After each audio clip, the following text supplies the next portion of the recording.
All right, folks, ready for a tale of classroom shenanigans and sweet payback? This Reddit story is from r/PettyRevenge, where a professor gets the last laugh. Alrighty, let's dive in. So, a few years ago, I was teaching at a private urban religious college. Since I only had my master's degree, I was thankful for the opportunity to teach and get the experience before I moved on for my PhD. The school usually had me teach accelerated night courses, which were aimed towards non-traditional learners, adults going back to school after many years off. I loved my students and had a blast teaching them. I had some issues with a few here and there, but generally my experiences were really positive. But there was this one couple. Let's call them Hannah and Larry.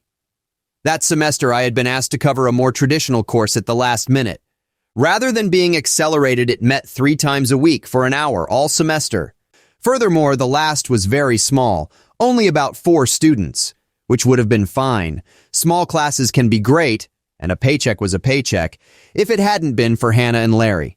You see, this couple had attendance issues, to put it mildly. They would show up to a class or two and then just vanish for a week or more with no word. Just when I suspected they were gone for good, they'd show up, usually with some excuse or another. Medical issues, car problems, work, etc. At first I tried to be sympathetic. I always have the attitude that life happens, and when it rains it pours sometimes. But at a certain point, I began to grow a bit suspicious that they were selling me a story. Okay, I was immediately suspicious, but I'm usually inclined to let things slide to a certain point, just like my professors did for me. This was all for the worse because of the small nature of the class. Every time I did prep for a session, assuming all 4 would be present, they'd skip and throw my plans off. But when I just accepted that they would be gone and prepare activities for 2 students, they'd show up. All of this would be frustrating but acceptable if it weren't for 2 things. 1, whenever they showed up, these 2 would have an attitude about them and just expect everyone to conform to their presence and bend to their will. And 2, they, of course, weren't doing any of the work. And these 2 factors came to a head as Hannah, who was the louder and more confident of the 2 of them, would all but demand extensions, the ability to hand in late work, etc. I'd give it to them, only for both her and Larry to blow the work off again. I like to be pretty accommodating to my students, within reason, but it quickly became obvious that Hannah thought she was playing me and could get whatever she wanted. And that I couldn't stand. I have some level of pride and hate being seen as a pushover. I could have crushed them immediately and just said no more late work. But I was sure Hannah would just throw a fit and go to administration. I knew the admin would back me up, but it was a hassle I really didn't want. I was working on a second master's at this point and working 2 other jobs. I was frothing at the mouth busy at that point and hadn't even planned on teaching that semester. I only agreed because they needed me. And besides, I'm a pretty easygoing guy, but I do have my limits. I was pissed at this point, but I also have a wicked, to me, sense of humor. Hannah wants to think she has me wrapped around her finger? Okay, let her think that. So for the past few weeks, whenever she asked for an extension, I'd smile and say, sure, and then chuckle when nothing came in. Every single time I would write her and Larry emails reminding them of the new date. Getting things in writing is key, kids. And then we arrived at the final. I hadn't seen the twosome in a few sessions and was actually surprised to see them stumble in to take the test. They failed, of course, but what you gonna do?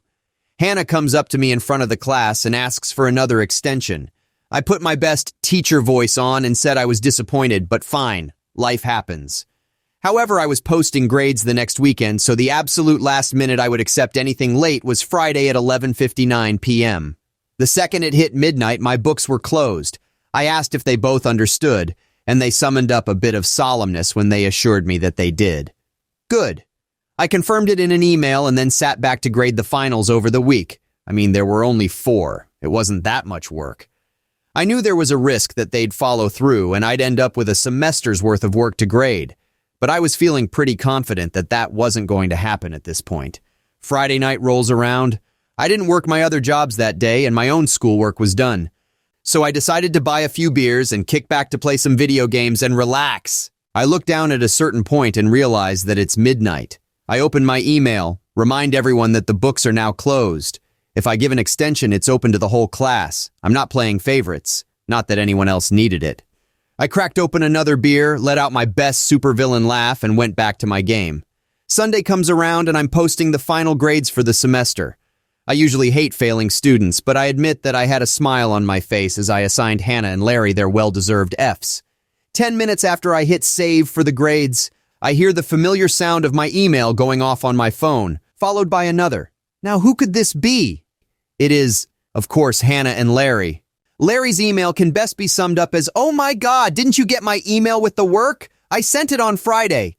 Hannah said the exact same thing. Now, it's obvious they're thinking they can get another day or two to get the work this way. After all, hadn't I been so pliant and naive all semester? Ah, the fools, they've played right into my hands, and this is the moment I've been waiting weeks for. I double-checked to make sure I hadn't missed emails from them, just to be safe. I hadn't. And then I typed my response. "No, I didn't. And I did just double-check after your last message. That's okay. Emails get lost sometimes." At this point, I like to imagine Larry smiling while reading this. He'd won again. God, this professor is an idiot. I continued. "So, what I'm going to need you to do is go back into the email you sent me with the work. Just take a screenshot which has the timestamp of the email and forward that to me along with the work. That'll prove you sent it on time." I then responded to Hannah's email saying the same thing. What was their response? Did their eyes widen as they realized they'd been held accountable for their actions? Did panic set in? Were there tears? Howls of regret? The gnashing of teeth and rending of hair? Sadly, I'll never know. I never heard from them again. They didn't even bother making another try. And me? Well, I decided to buy some more beer that night to celebrate once again. Occasionally, I'll tell my current students the tale. A humorous reminder that 1, yes, I'm accommodating. 2, yes, I'm pretty laid back. And 3, but I'm not an idiot and don't try to play me. It usually gets a good laugh, and if some of those laughs sound a wee bit nervous, all the better.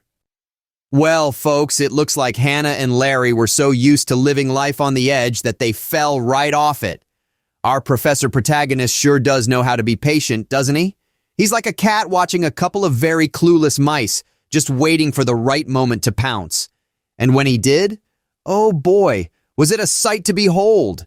It's funny how they thought they were playing him, but in reality, it was a high-stakes game of chess, and our professor was always 3 moves ahead. Patience really is a virtue, especially when paired with a delicious sense of humor and a knack for teaching life lessons in the most unforgettable ways.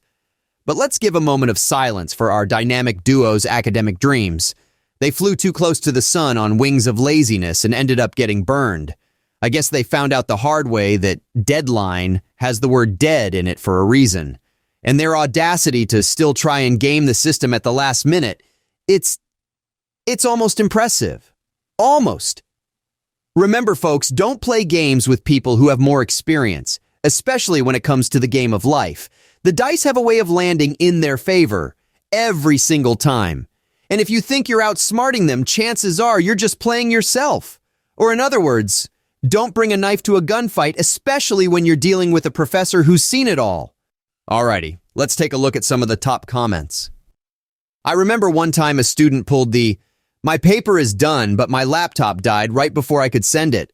I have to take it to a data recovery service. Look, it won't turn on." I pulled a bootable Linux USB from my desk and called up her files right in front of her. No surprise at all, the paper was nowhere close to done at all. Oh, the old "my laptop died" trick. Student thinks they're pulling a fast one, but bam! Teacher whips out a Linux USB like some sort of tech wizard. Paper nowhere to be found. Poof! Gone! Oh, what's that? Your lie detector test determined? That was a lie. This is the most beautiful thing I've read on Reddit.